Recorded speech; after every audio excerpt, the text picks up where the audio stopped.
Actually ಏನಂದರೆ Bangalore is the second largest two ವೀಲರಲ್ಲಿ 50 ಲಕ್ಷ ಮೇಲ್ಪಟ್ಟಿ ಗಾಡಿಗಳು ಬೆಂಗಳೂರು ಸಿಟಿಯಲ್ಲಿದೆ. ಹಾಗಾಗಿ ನಾವು ಪೊಲ್ಯೂಷನ್ನ ಸ್ವಲ್ಪ ಕಂಟ್ರೋಲ್ ಮಾಡಿಲ್ಲ ಅಂದರೆ ಇನ್ನು ಮುಂದಿನ ಪೀಳಿಗೆಗೆ ನಮ್ಮ ಮಕ್ಕಳಿಗೆ ಆಗ್ಬೋದು, ಇನ್ನೊಬ್ಬರಿಗೆ ಆಗ್ಬೋದು, ಅದು ಪೊಲ್ಯೂಷನ್ ತುಂಬ ಪ್ರಾಬ್ಲಮ್ ಆಗ್ತದೆ. ಏನು ಇವಾಗ ಡೆಲ್ಲಿಯಲ್ಲಿ ಏನು ಕತೆ ಆಗಿದೆ ಅದು ನೆಕ್ಸ್ಟು ನಮ್ಮ ಬ್ಯಾಂಗ್ಳೂರ್ಗೆ ಆಗ್ತದೆ.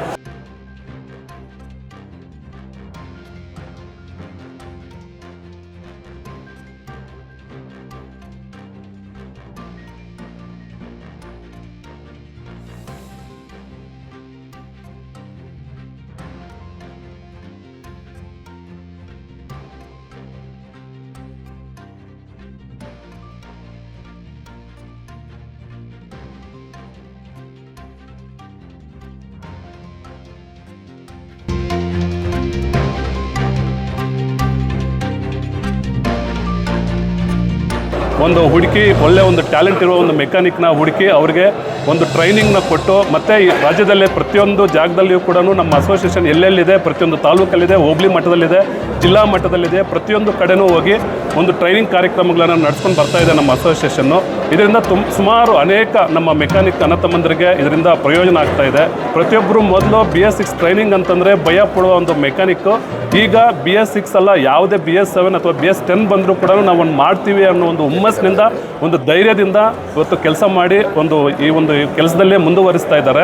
ಇದಕ್ಕೆಲ್ಲ ಕಾರಣಕರ್ತರಾಗಿದ್ದು ನಮ್ಮ KTWOTನ ನಮ್ಮ ಪದಾಧಿಕಾರಿಗಳಾದಂತಹ ರಾಜ್ಯಾಧ್ಯಕ್ಷ ಆದಂಥ ಪ್ರಸನ್ನ ಕುಮಾರ್ ಗೌಡ ಸರ್ ಅವರು, ನಮ್ಮ ರಾಜ್ಯ ಉಪಾಧ್ಯಕ್ಷರಾದಂತಹ ನಮ್ಮ ಜಗ್ಗಿ ಸರ್ ಅವರು, ಪ್ರಧಾನ ಕಾರ್ಯದರ್ಶಿಗಳಾದಂತಹ ಭಾಸ್ಕರ್ ಜಿ ನಾಯ್ಡು ಸರ್ ಅವರು, ಅವರಿಗೆ ನಮ್ಮ ರಾಜ್ಯದ ಪ್ರತಿಯೊಬ್ಬ ಮೆಕ್ಯಾನಿಕ್ ಅಣ್ಣ ತಮ್ಮಂದರ ಕಡೆಯಿಂದ ತುಂಬ ಹೃದಯದ ಧನ್ಯವಾದಗಳನ್ನು ಅರ್ಪಿಸ್ತೇವೆ ಸರ್.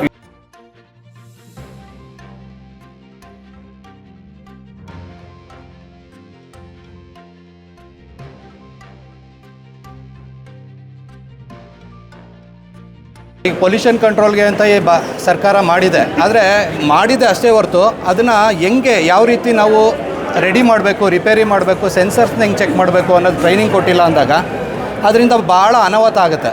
ಹಾಗಾಗಿ ಅದಕ್ಕೆ ನಾವು ನಮ್ಮ ಸಂಘದ ಮೂಲಕ ಅವ್ರಿಗೆಲ್ಲ ಒಂದು ಟ್ರೈನಿಂಗ್ ಕೊಟ್ಟು ಏನು ಸರ್ಕಾರದ ರೂಲ್ಸ್ ಇದೆ ಅದೇ ಪೊಲ್ಯೂಷನ್ನ ಕಂಟ್ರೋಲ್ ಮಾಡೋದಕ್ಕೆ ನೆರವಾಗುತ್ತೆ ಅಂತೇಳಿ ನಮ್ಮ ಸಂಸ್ಥೆಯಿಂದ ಸ್ವಂತವಾಗಿ ನಾವು ಟ್ರೈನಿಂಗ್ ಮಾಡ್ತಾಯಿದ್ದೀವಿ.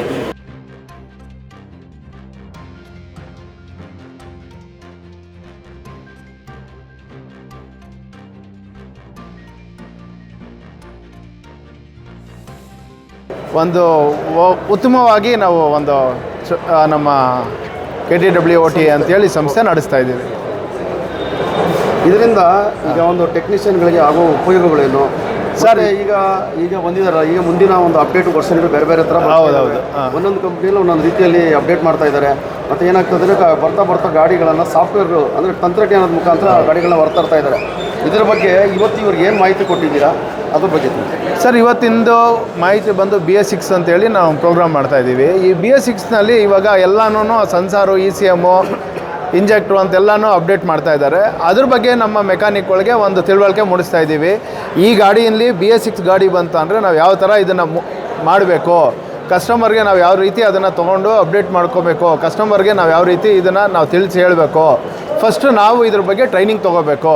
ಈ ಟ್ರೈನಿಂಗ್ನ ಆಲ್ಮೋಸ್ಟ್ ಎಲ್ಲ ನಮ್ಮ ಮೆಕ್ಯಾನಿಕ್ಗಳಿಗೆ ಇದನ್ನು ಇವಾಗ ಪ್ರೋಗ್ರಾಮಲ್ಲಿ ನಾವು ತಿಳಿಸ್ತಾ ಇದ್ದೀವಿ. ಈ ಪ್ರೋಗ್ರಾಮ್ ಈ ಗಾಡಿ ಈ ವೆಹಿಕಲಲ್ಲಿ ಏನೇನು ಪ್ರಾಬ್ಲಮ್ ಬರುತ್ತೆ, ಯಾವ ಥರ ನಾವು ಚೆಕ್ ಮಾಡಬೇಕು, ಯಾವ ರೀತಿ ಮಾಡಬೇಕು, ಏನೇನು ಪ್ರಾಬ್ಲಮ್ ಬರುತ್ತೆ ಅದನ್ನು ನಾವು ಯಾವ ರೀತಿ ಅಪ್ಡೇಟ್ ಮಾಡ್ಕೋಬೇಕು ಅಂಥೇಳಿ ಒಂದು BS6 ಪ್ರೋಗ್ರಾಮ್ನ ನಡೆಸ್ತಾ ಇದ್ದೀವಿ. ಈಗ ಒಂದು ಸಂಸ್ಥೆ ಕಟ್ಟಿದರೆ ಈ ಸಂಸ್ಥೆ ಬಂದ್ಬಿಟ್ಟು ಕಾರ್ಮಿಕ ಇಲಾಖೆ ವ್ಯಾಪ್ತಿ ಒಳಗಡೆ ಬರುತ್ತೆ. ಹೌದು. ಈ ಕಾರ್ಮಿಕ ಇಲಾಖೆ ವ್ಯಾಪ್ತಿ ಒಳಗೆ ಬಂದಾಗ ಕಾರ್ಮಿಕರಿಗೆ ನಿಮ್ಮ ಸಂಸ್ಥೆಯಿಂದ ಏನೇನು ಸಿಗಬೇಕು ಸರ್ಕಾರದ ಸವಲತ್ತುಗಳು ಅನ್ನೋದ್ರ ಬಗ್ಗೆ ಏನೋ ಯೋಚನೆ ಸರ್? ಖಂಡಿತವಾಗ್ಲೂ ಈಗ ವಿಚಾರ ಏನಾಗುತ್ತೆ ಅಂತಂದರೆ ಇವತ್ತಿನ ಒಂದು ಕಾರ್ಮಿಕ ಒಂದು ಇಲಾಖೆಗೆ ಸಂಬಂಧಪಟ್ಟಂಗೆ ನಿಮ್ಮೆಲ್ಲ ನೌಕರರು ಬರ್ತಾರೆ, ನಿಮ್ಮ ಸಂಸ್ಥೆಯ ಎಲ್ಲ ಟೆಕ್ನಿಷಿಯನ್ಗಳು ಎಲ್ಲ ಬರ್ತಾರೆ ಈ ವ್ಯಾಪ್ತಿ ಒಳಗಡೆ.